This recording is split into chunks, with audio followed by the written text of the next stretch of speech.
Some of my favorite challenges and some of my favorite conversations with founders and with ambitious people generally involve, I guess, a couple of themes. The first is, what do you really want? I think that that's really a theme that cuts across a lot of conversations that I have with founders, because it's not really a part of our kind of self-reflection process, a stage in our own introspection that is very well understood, or for which there's a lot of robust guidance out in the world, out in the literature.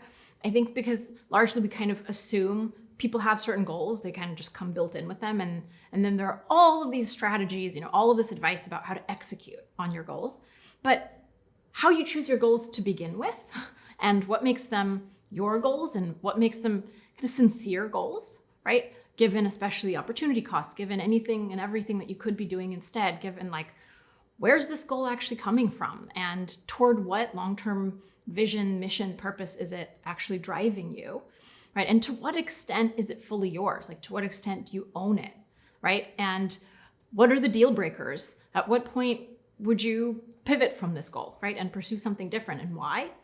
Those are the kinds of questions that actually take a lot of fresh thinking, right? A lot of self-reflective, introspective work, as well as often a lot of data gathering, right, in the world, a lot of going out and iterating on the goal and thinking about, what's the MVP, or what's the kind of smallest test I can run to be able to kind of quickly answer a question about would I enjoy this kind of work, right? Or what are the different kinds of technologies out there, or the different kinds of solutions or skill sets out there that I could leverage such that I can outsource this part of the work, and so that I can really focus on this aspect that's really exciting to me.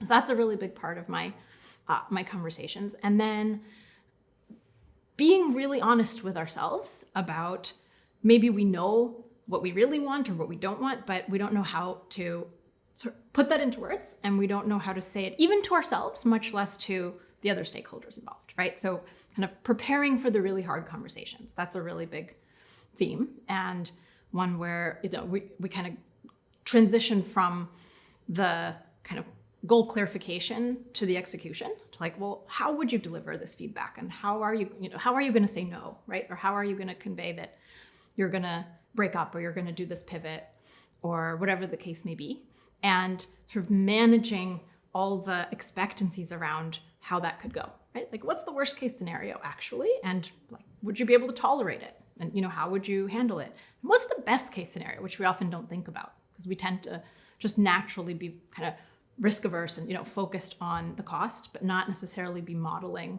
the reward and the value as vividly, right? Or weighing it kind of as fairly in the equation. So just helping people really articulate the upside as well as the downside, and then to find the words, to find the interpersonal communication strategy that's actually going to really help them deliver the message and sort of stick the landing.